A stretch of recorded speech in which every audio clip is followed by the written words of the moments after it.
श्री गुरुभ्यो नमः। ऐं सरस्वती नमः। ओम नमो भगवते रुद्राय। आप सभी शिव साधकों को मेरी ओर से प्रणाम। स्वागत करते हैं आप सभी का। मैं पंडित गिरीशानंद शास्त्री। 10 जनवरी सन 2025 बहुत विशेष क्यों? क्योंकि इस दिन है कृतिका नक्षत्रवार है, शुक्रवार। एकादशी, पुत्रदा एकादशी भी हमें प्राप्त हो रही है। क्यों है विशेष, अति विशेष, इसके विषय में हम बहुत बार आपको अवगत करवा चुके हैं, लेकिन इस समय आपको और वर्णित करना चाहूंगा कि 10 जनवरी दिन शुक्रवार, नक्षत्र कृतिका है। हो सके तो इस दिन लक्ष्मी की साधना विशेष रूपेण आप भक्तों को करनी चाहिए। जो कार्य की वृद्धि, व्यापार की वृद्धि, धन की वृद्धि, अथवा नौकरी में जिनको समस्या उत्पन्न होती है, अथवा जिनकी प्रमोशन में कोई रुकावट या समस्या उत्पन्न हो रही है, ऐसे साधकों के लिए 10 जनवरी के दिन अवश्य में माता लक्ष्मी की विशेष उपासना करना बहुत ही उत्तम रहेगा। क्या करना चाहिए इस दिन? बहुत ही सटीक जानकारी शास्त्रोक्त विधान से देने का प्रयास करूंगा। शुक्रवार का दिन माता लक्ष्मी का है।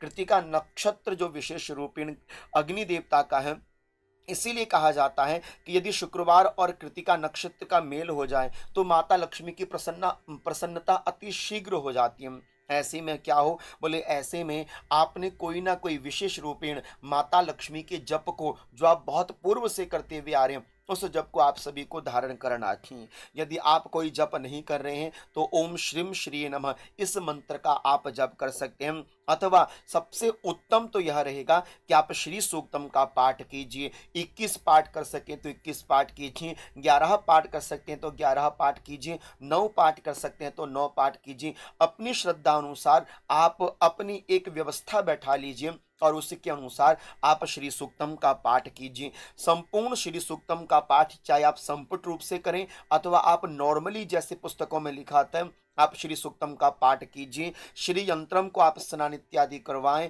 और जो भी आपके पास यंत्र हैं उन यंत्रों को पुनः से स्नान इत्यादि करके स्थापित करके गंधाक्षत इत्यादि अर्पित करें। धूप दीप नैवेद्य यंत्रों को अर्पित करते हुए आप श्री सूक्तम का पाठ कर सकते हैं। श्री सूक्तम का पाठ आप 2 स्थानों पर करें तो अति उत्तम है। प्रथम है भगवान शिव के निकट, दूसरा है बिल वृक्ष के निकट। यदि आप बिल वृक्ष के निकट भी बैठकर श्री सूक्तम का दिव्यतम पाठ करते हैं, अवश्य में वह पाठ आपका सिद्ध हो जाता है, क्योंकि श्री सूक्तम के अंतर्गत ही वर्णित बताया गया कि आदित्य वर्णे तपसोति जातो वनस्पतिस्तव वृक्षो अथ बिल्वः तस् फलान तपसानुदंतु यांतरायाश्च बाह्या अलक्ष्मी। बोले कि दरिद्रता देवी दूर हो जाती हैं बिलवृक्ष के निकट स्पर्श करने से, दर्शन करने से। और यदि श्री सूक्तम का पाठ आप बिलवृक्ष की छांव के नीचे करते हैं, जड़ के पास करते हैं, वास्तविकता में सच मानिए लक्ष्मी की अनुकंपा, विशेष अनुकंपा आपके ऊपर बनती है, इसमें कोई संशय नहीं होना चाहिए। तो आप बिलवृक्ष के निकट अथवा शिवालय में भगवान शिव के निकट बैठकर श्री सूक्तम का पाठ कर सकते हैं। यदि आप घर में बैठ के कर रहे हैं तो माता लक्ष्मी का वंदन करके भगवान शिव के ऊपर जल और काला तिल अर्पित करते हुए, हो सके तो गन्ने के रस से भगवान शिव का अभिषेक करते हुए आप श्री सूक्तम का पाठ अपने घर में नियम के साथ कर लीजिए। और इसमें एक विशेष बात मैं यह आपको देना चाहूंगा कि कृतिका नक्षत्र के स्वामी अग्नि देवता होते हैं, और आपका प्रत्येक कार्य बोले अग्नि देवता के आवाहन से, पूजन से संपन्न हो जाता है। तो क्या कर सकते हैं आप विशेष, जो आपने श्री सूक्तम का पाठ किया उसी श्री सूक्तम के माध्यम से आप विशेष हवन, छोटा सा हवन आप अपने घर में कर लीजिए। पहला हवन आप खीर में थोड़ा सा काला तिल और घी मिलाकर श्री सूक्तम के मंत्रों के माध्यम से आहुति दे सकते हैं। दूसरा, आप हो सके तो तिल के माध्यम से, तिल और घी को मिक्स करके आप श्री सूक्तम का पाठ करते हुए माता लक्ष्मी के निमित्त आहुति दे सकते हैं, क्योंकि शास्त्र कहता है तिलाधिक्ये भवेत लक्ष्मी, तिल की अधिकता से लक्ष्मी की प्राप्ति होती है। तीसरा, आप कार्य कर सकते हैं, जो बिल्व फल होता है, जो बेल का सूखा हुआ फल होता है, उसको घी में डुबोकर आप प्रत्येक श्री सूक्तम के मंत्र के माध्यम से अग्नि में आहुति दे सकते हैं। चौथा, जो बिल्व पत्र होते हैं, जो भगवान शिव पर बिल्व पत्र अर्पित किए जाते हैं, उन बिल्व पत्रों को घृत में डुबोकर श्री सूक्तम के प्रत्येक एक एक मंत्र के माध्यम से, जैसे ओम हिरण्यवर्णाम हरिणीम सुवर्ण रजतस्त्रजाम चंद्राम हिरण्यमयीम लक्ष्मीम जात वेदोम आवम, इस प्रकार से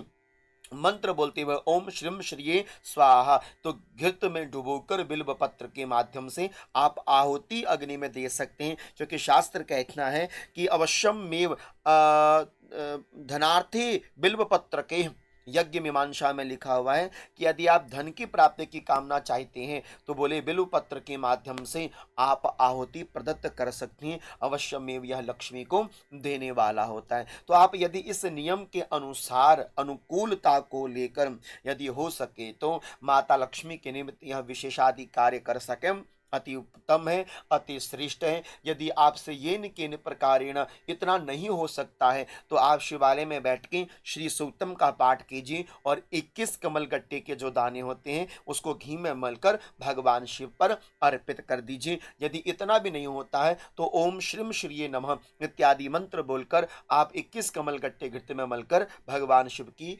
पिंडी पर, श्री विग्रह पर अर्पित कर सकते हैं। तो ये लक्ष्मी की प्रसन्नता के लिए कुछ विशेष था, क्योंकि 10 जनवरी के दिन कृतिका नक्षत्र शुक्रवार के दिन है, तो अवश्यमेव आप यह कार्य भी शिव साधक अथवा लक्ष्मी की प्राप्ति की कोई चाहने वाला कर सकता है। साथ ही साथ इसके विषय में एक जुड़ी हुई वीडियो और श्री गणेश स्थवन के साथ जोड़ूंगा, क्योंकि इस दिन गणेश जी का भी पूजन विशेष रूपेण किया जाता है। यदि शुक्रवार हो और कृतिका नक्षत्र हो तो क्या उस दिन करेंगे, यह मैं आपको आने वाली वीडियो में अवश्य में बताऊंगा। तब तक आप इस उपाय को, इस कार्य को अवश्य में अपनी कार्य सिद्धि के लिए कर सकते हैं। तब तक आप सभी को प्रणाम। वीडियो लगी हो अच्छी हो तो आगे शेयर जरूर कर दीजिएगा। ओम नमो भगवते रुद्राय।